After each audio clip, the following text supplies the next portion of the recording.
Actually, we're ready for a program. Okay. And as most of you remember, I try and periodically give you programs that update what's going on in our community.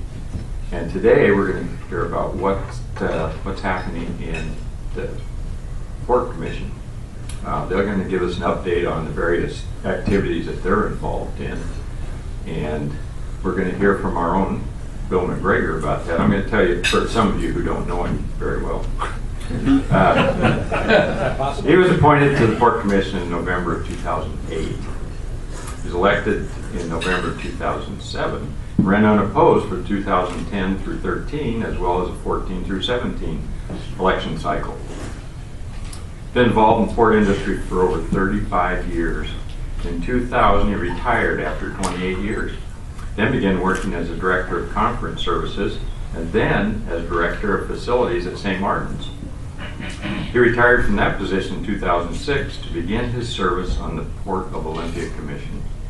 The native of Tacoma, served 4.5 years in the U.S. Coast Guard. He has a degree in transportation technology and earned the American Association of Port Authorities Professional Port Manager Certificate, one of only 62 port professionals in the whole world.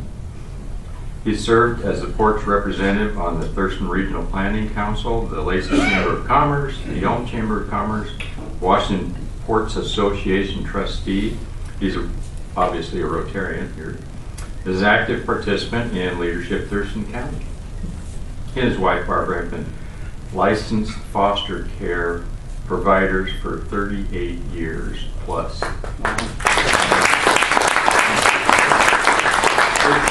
They specialize in care of medically fragile children. Their biological children are married and have provided them with 14, oh brother, here we go. 14 of the most intelligent, affectionate, well-behaved, beautiful grandchildren in the world. Of course, that's his opinion. So let's welcome Bill McGregor.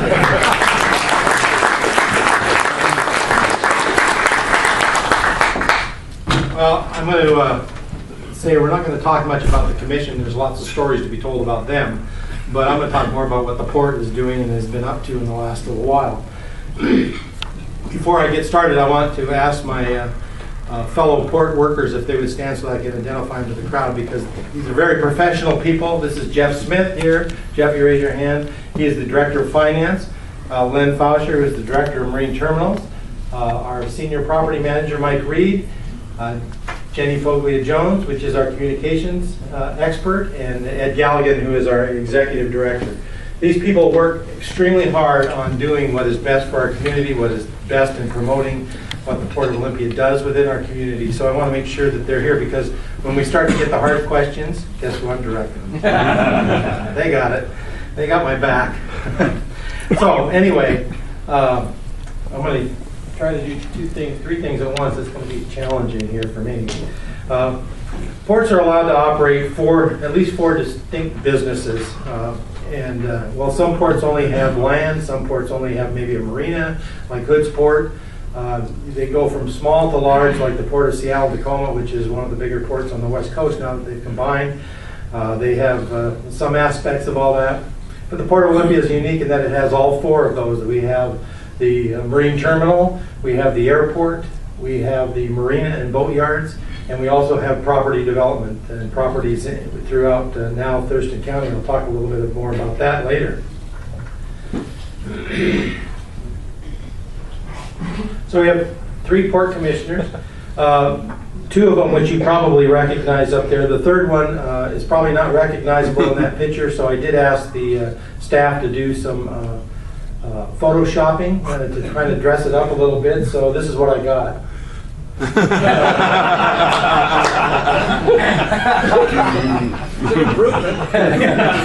I agree. So one of the things we're working on right now is our port's strategic plan, and we want it to be a resilient plan, something that goes on and on and on. It can be and will last for many years, because we think the port needs to be resilient in our community. There are two areas here I want to focus on. The first one are the middle three circles, and that's where we're going to be resilient with economic opportunities that come our way, environmental stewardship, and community assets.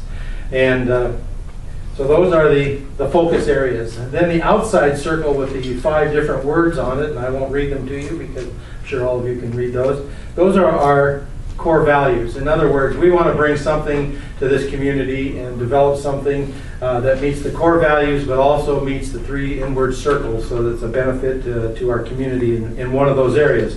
Now, some opportunities may not produce a community asset, but that's okay. We're going to take a look at that and make sure that it's a viable option for this community. So let me get right down into some things about the marine terminal we'll start with. It's an emergency response role and value proposition.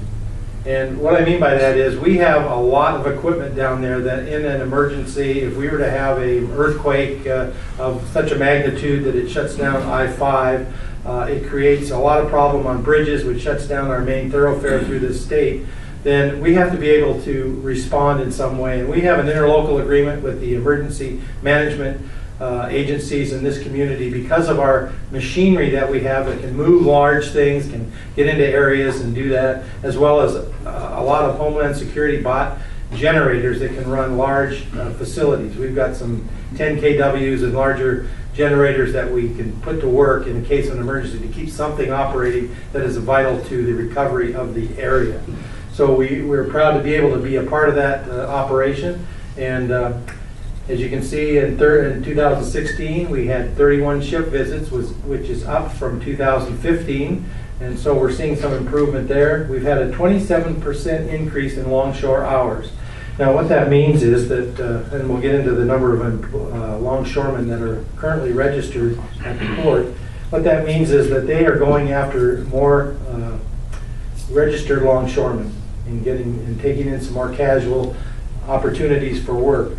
But that 27% increase will take it up to about 35 longshoremen that are able to work in this facility, and also be able to travel a little bit too when work is light here. But we hope to keep them home because that's where we want them earning their money and spending their money in this community. We have a new cargo policy that was just adopted that says we will accept any and all safe and legal cargo and be supportive of the 1984 Shipping Act, as well as there's a dormant clause in there that is affected as well. And so we look at that as anything that we have the infrastructure to handle, we're going to put a bid out there and try to handle it. And as long as it's safe and as long as it's legal.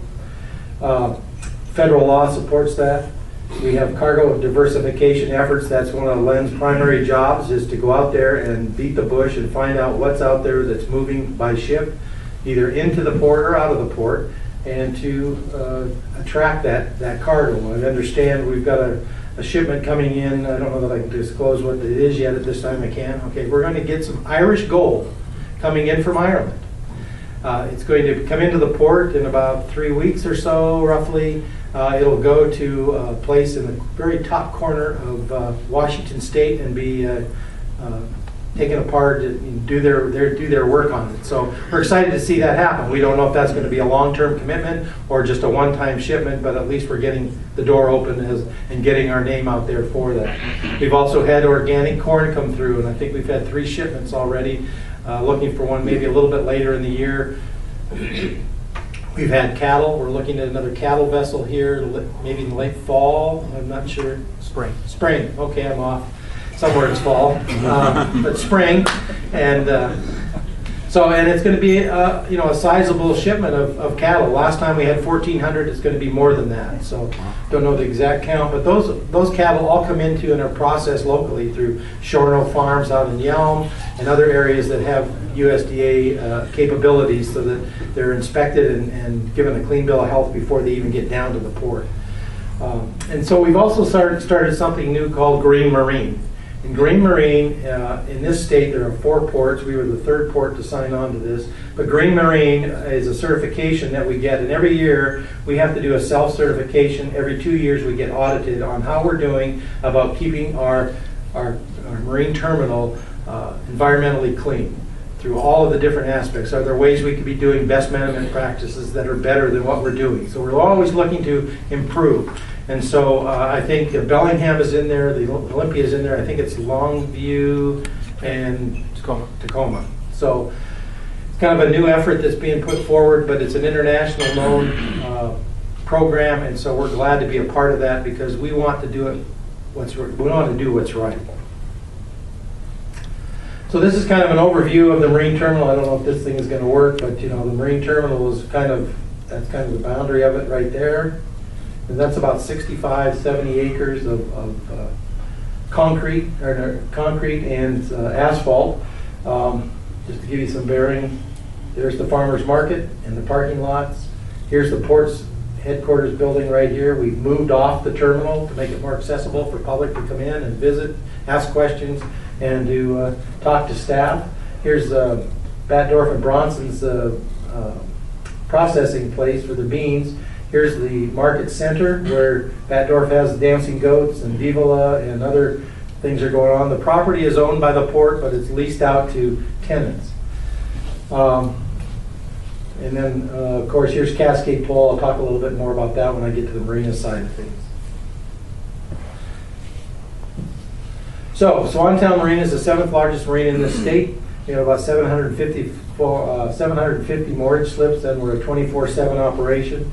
There's always somebody down there, whether it be security or actual staff, for people to get a hold of in case of any emergencies that could happen. We are also the proud home of the Harbor Patrol. About 2 years ago, the city of Olympia, sorry Andy, the city of Olympia decided they didn't want to fund the Harbor Patrol anymore, and I took it upon myself to meet with the mayor because I felt that as a port with a marina and all of the activities that go on in a very active and bustling Bud Inlet, we needed some protection, someone who could oversee the activities out in the harbor. And this has been a wonderful marriage between the Harbor Patrol and the Port of Olympia. They have about 40 volunteers. It's increased in their number of people that want to get involved with it. They no longer do ticketing. They just go out there and provide a safe environment. If they see something's going on, they'll pull up to a boat and ask them to slow down. There's a wake rule here in this part of the sound, that type of thing. They've done probably close to 100 tows of people who have broken down out there. They'll go out and bring them and tow them back in so they can get into port. A couple of people don't pay attention too much to the buoys, but they find out that sailboat shouldn't have gone through that part of the buoy because now it's sitting high and centered and it's low tide. So they do a wonderful thing for us. We also have leadership awards for environmental stewardship that we do down there, always looking for ways to improve. And in August of 2015, through the help of Senator Fraser's office, we established the first ever sister marina agreement that is in the United States as far as we can tell. And that's worked out wonderful because the marina over in Japan sends a person over once a year and they learn how we do business here, how we do environmental things, and they spend a whole week with staff out there just observing and taking notes. And then we will send a person over there to learn what they're doing over there, to see if there's things that can complement what we're doing now, as well as improve our process. One of the exciting things to come up, and some of you have already taken a drive down by the launch ramp, is our new fuel dock. And that will be opening up here in early April, right before boating season. And so it's under development and construction right now, so that's we're looking forward to that. It's been a long time coming. It's taken us about 8 years, which is about 9 years too long, but we have that coming online, and that's a great amenity for this whole area. We'll draw in tourists, and we want those tourist dollars to come down.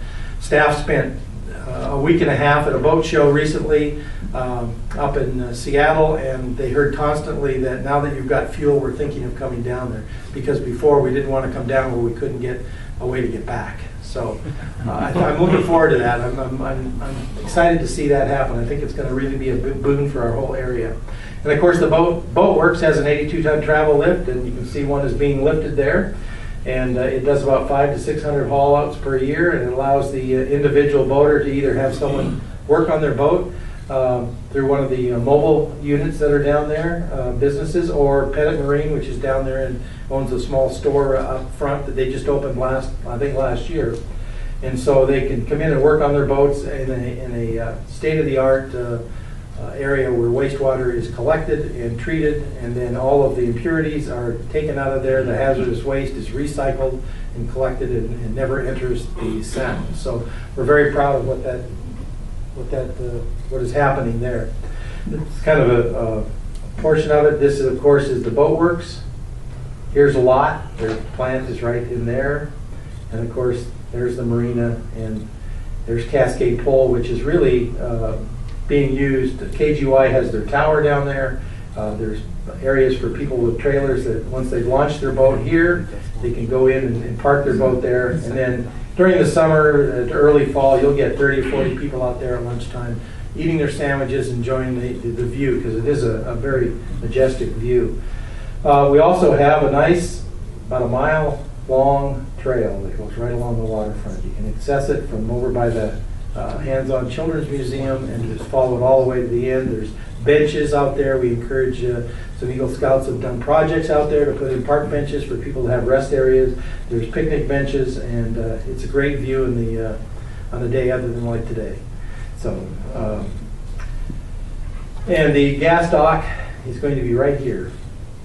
So this here area is going to be worked on over the next couple of months. The tanks are going to be buried in the ground up here in the launch ramp area, and they'll be double walled, all with the proper environmental safeguards that you can think of that's current. So we're excited to see that open up and really getting some activity going down there. And then Olympia area rowing is right there. Those are the ones that teach kids how to get out on the water in kayaks and other rowing vessels and move around. So I'll get into the real estate a little bit here. We have a total today of 93 land leases, and those are some in Tumwater, some in Olympia, and some in Lacey. We'll get down to the Lacey part here in a minute. Tumwater, we have 1,275 acres, and about 800 of that is the airport proper, and the balance of it is outside the airport fence that we can rent out and lease out. Cardinal Glass is one of our tenants.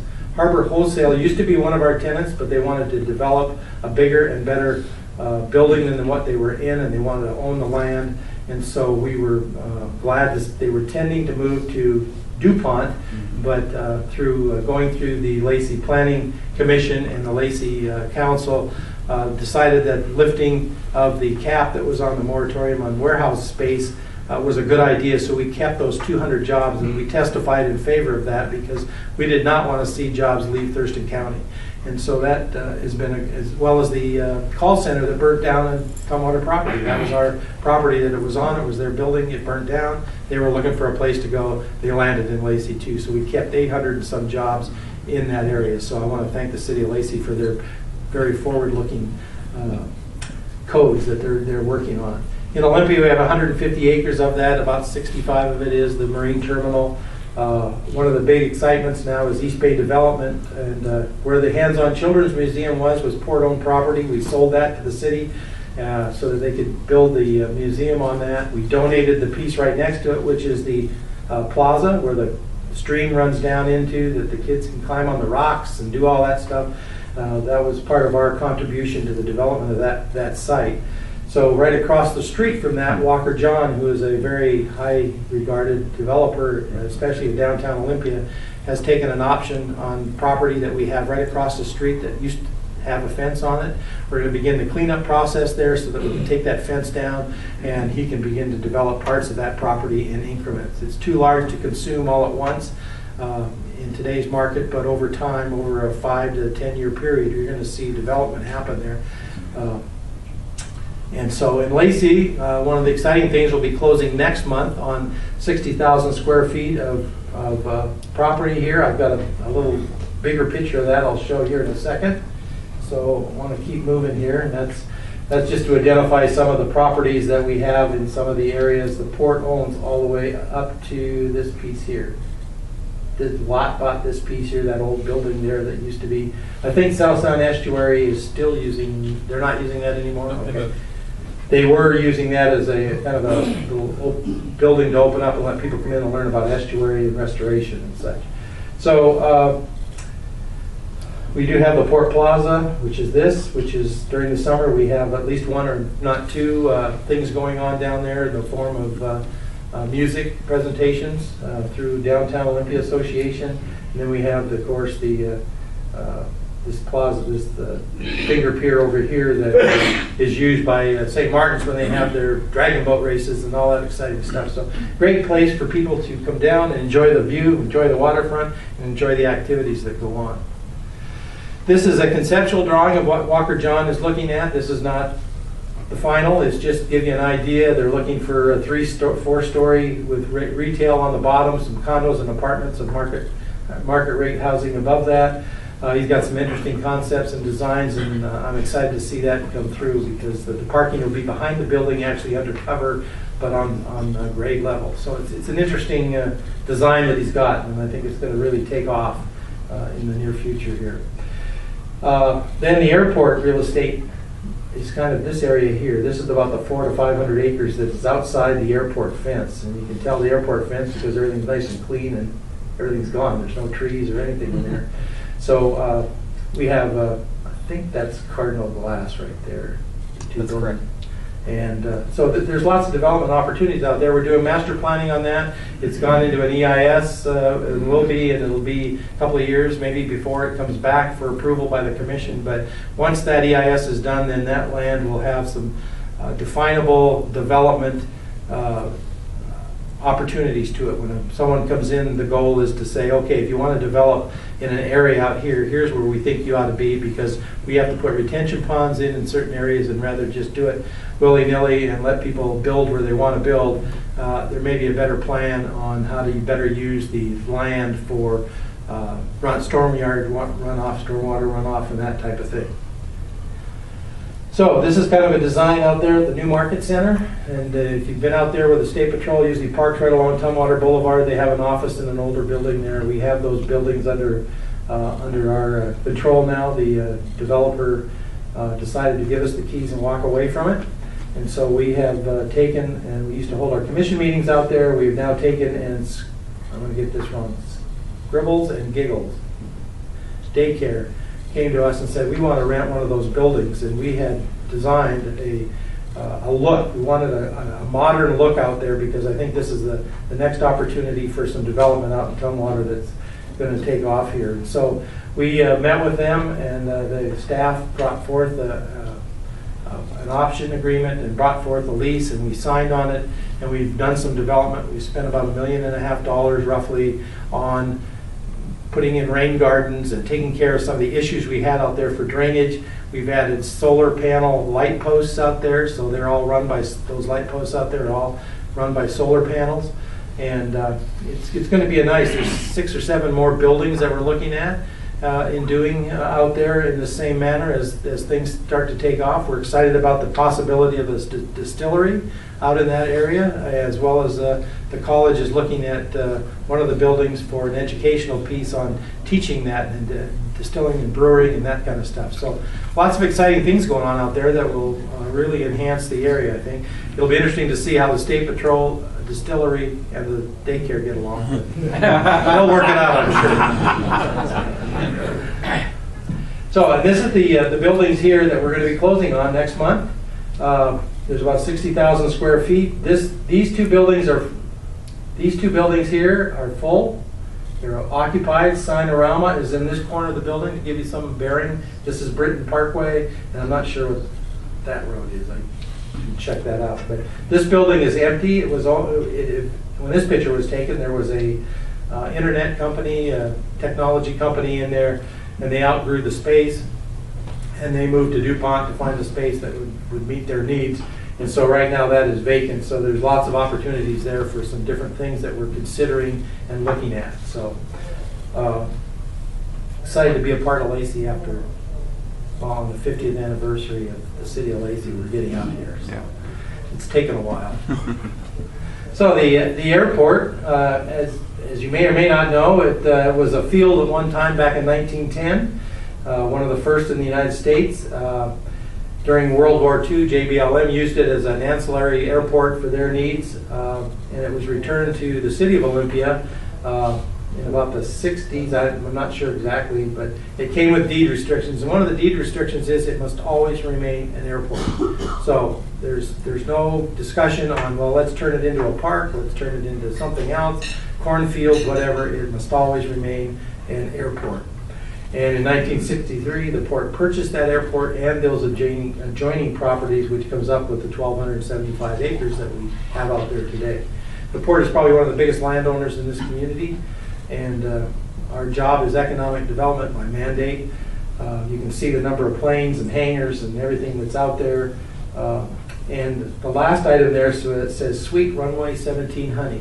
We made an agreement with the Olympia Beekeepers Association. They came to us, wanted to put a couple of beehives somewhere, and thought the airport would be a good spot. So we agreed, and we let them put in 2 beehives out there, and there's about 30,000 bees. As you know, bees are kind of having a problem with keeping alive, and we need bees to pollinate. And so we agreed. We thought that was a good idea for them to start that program. And so as a result, we ended up in September with, not we, but the beekeepers ended up with 66 jars of pure, sweet Runway 17 honey. Wow. And they gave us 33 of those jars, of which we auctioned off. Staff auctioned them off, and then that money went to someone like Safe Place or whatever. So, but it was, I bought 5 of them myself and then gave them away as gifts. So if you didn't get them, then I guess you weren't one of my clients. No, I gave one to Senator Frazier for her involvement in all the work she's done, and some others that I wanted to make sure I got them too. So, oh, wait a minute, I want to go back one. And I just wanted to point out that the middle picture there, 2 of our airport people are trying to get this guy to pay his landing fees, but he's just not having it. So that's, again, is the airport proper. We have a helicopter repair facility right here. Brian Reynolds operates that, and so there's there's Medline out there or something like that does the flying people to Virginia Mason or wherever they need to go if they need specialty care. So they're also based out there, and I think there's 2 fixed base operators that repair planes, and both seem to be doing very well. So before I get too far along on this, I did want to mention that we have 48 staff, and I'll tell you, there's some part-time in there and there's full-time, all very professional. I can't tell you how many times I get emails from people at the marina or people that have airplanes or have had interface with any of the port staff. You know, this is the face of the port, is what we're looking at. And so it's important that they have the proper customer service attitude, and I can tell you that I get a lot of emails on how fantastic they are, easy to deal with, and are interested in doing a good job, not only for the port, but for the person that they're dealing with. So we have right now 31 longshore workers. They're going for a few more, as I mentioned earlier. And those longshore workers, 80% of them, or about 24, 25 of them, live in this county. The other 6 live in Thurston, in Mason, Lewis, and Grace Harbor County. So all that money that they're making is going back into their families and into this community. And they are definitely part of the community. The staff and the longshoremen contribute to a lot of different events that they don't get recognition for, but they definitely put their money that they're getting paid back into the community in whatever form they find. You even have every year they vote on what community organization they want to support this year, and then any activities they have for fundraising goes to that organization. So, great group. Before I open up for questions, and I've got about 3 or 4 minutes left, I just want to tell you something that the port also operates a multi-county foreign trade zone. And what that means is people can bring stuff in and work on it without paying duty on it until it's ready to go back out and be consumed in the marketplace. And one of the areas is in Lacey that is making use of that, and that's Chehalis mints. They import mint from around the world. They keep it in areas that Callison, sorry. Gotta get my eyes checked. Callison mints, and they import mint, which goes into double mint gum and all those types of things. And they bring it in, but they don't pay a duty on it until they begin to process it to whatever end product they're going to. So it saves them putting out money until they're ready to start getting a cash flow back in. So that is designed to provide more jobs for individuals working in the United States, and in this case, Allison Mints. Small cities program we have going. We're impacting the other 4 small cities. We provide funding for economic development projects that they bring forward, such as Bakota has a community center out there. They bought the building from the Oddfellows. They started working on it to bring forth, I'm getting called here, I'm getting the hook. But anyway, we're trying to impact all of it. And so one of the things I brought up to our Citizens Advisory Group with Judy Hofling of this club is on that now, is, and I'm going to try to get that worked on this year, is it time to change the name of the port? And I know Ken would probably agree with that because he's put out several things. So I want to know, there are ways to do it. There are a couple of ways to do it. I want them to investigate, come back with some ideas, and what do we need to do? Because I think that now that we've broadened out, we need to break the identity with Olympia. We need to be, because it's the Olympia Airport, it's the Port of Olympia. Well, we're much bigger than that. People get the framework that we're only within the city boundaries of Olympia, and that is not the case. We're countywide, and we need to do that. So I'll break that off for right now and ask if there's any questions. Paul. Yeah, as Larry was going through your resume and everything on there, I could think this guy can't hold a job. Oh, when you're retired, you're not supposed to. But thank you. What is the cleanup and restoration status of the Cascade Pole site? Good question. We're still cleaning it up. We've done everything that DOE has asked us to do at this point. We now have the operation funding of that is now solely the ports. We've used all the insurance monies that are available, and we are continuing to clean up the groundwater. We cannot let the rainwater get into the ground, so that's a whole separate system underneath there, and all that water is pumped and filtered, and we continue to do that in perpetuity. In perpetuity, yeah. So we may never quit doing that. Yes. Does the board have a stance on what to do with our beloved Capitol Lake? We are on the committee.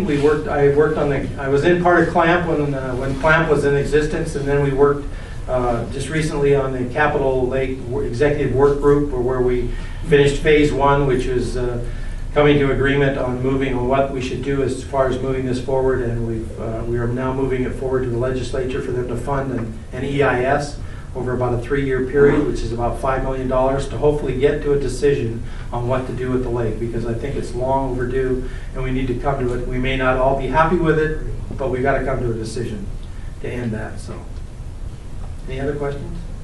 Last question. Okay. So I know my tax dollars go to the Port of Olympia. How do you justify buying property rather than keeping it in the private sector? I'm glad you asked Jeff that question.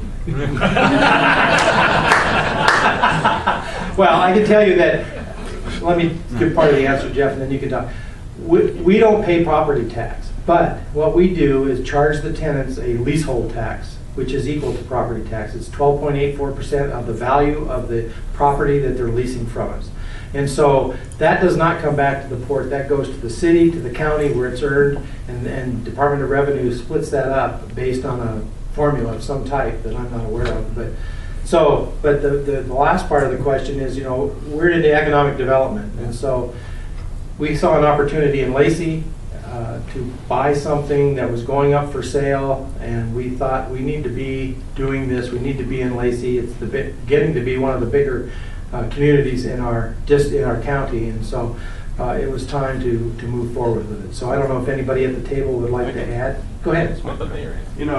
Yeah, let the mayor answer. In this particular circumstance, we've really encouraged the port to buy the property because we see that there is a need in the private sector for manufacturing startups, and so we need a partner to work with on helping to create an environment where we can do that. And so they have a perfect building that could bring in small manufacturing, and we have an economic development fund that we're looking at how we can partner with the port and to provide those private sector jobs where the private sector it's not financially feasible for them to do that. So that's what we're doing. And finally, the piece I could add to it is that the commission has set financial goals for the port, and this building pays for itself once we buy it. And yet, as Commissioner McGregor said, there is open space in that building for the economic opportunity the mayor just called out. So the taxpayers can rest assured that the existing tenant base is going to pay for the investment that's been made, and there's opportunity for the economic development that the city of Lacey is interested in. And the other thing you can take some that I think is positive about is that here you have the city of Lacey and the Port of Olympia working together to grow business right here in Thurston County. So those are some strong reasons why the Port Commission decided to do it, why the city of Lacey encouraged it. So, but it's a great question, because ports in themselves do compete with the private sector off and on, but ports ought to do things to encourage growth in the economy that make the individual businesses better in that economy. I want to say thank you to Bill and your team.